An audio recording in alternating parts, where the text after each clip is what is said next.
Makakatakot, nakakaano naman upuan mo sa ano. Lalakas ang buha mo dyan.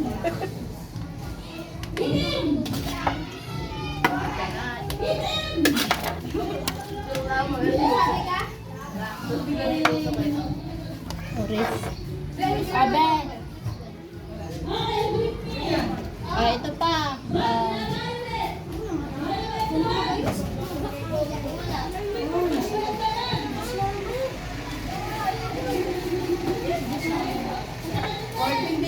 Anak ko isang pantakal. Sabay yung magitan na yun, hindi ko kaya manusin yan.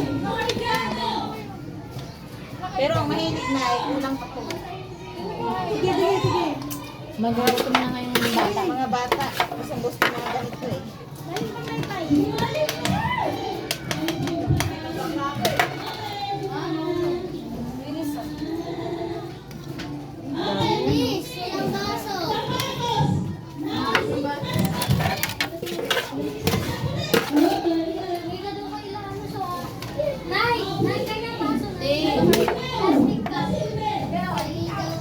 Ayusin nyo ha.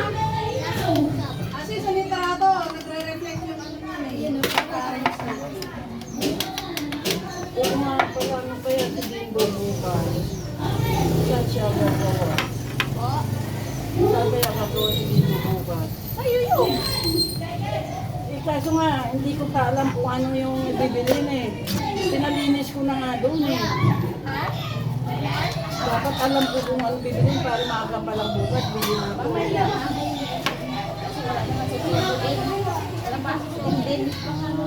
Magabi lang yan sa dumadating na eh. Pag sinusunod din din, wala pa din din eh. Hindi pwede akong pumunta doon. Opo. Okay. Kagabi sana, kaya lang. Gabi na yung dumating. Yeah. Tapos nagpaano pa, nabulkit pagdating. Nabutas yung gulong niya. Kaya nga pinapalinis. Pero matagal din yung natulog. Matagal yung natulog kagabi. Sa labo nga daw din yung buto na Pinapatuloy niya sa akin. Malagay ko yung 5, apat siguro, sobra-sobra na yun. Sumakit yung batok. Hinabuisit ako kagabi. Paano yun naging virgin? kasi. Yung ano mo? Yung tricycle ko, 120 hanggang taas. Kaya nga gusto ko sana pumunta doon sa ibaba eh. Lapit-lapit lang dyan oh. Alanganin ako dyan dahil ako lang yung punta tayo, wala sila.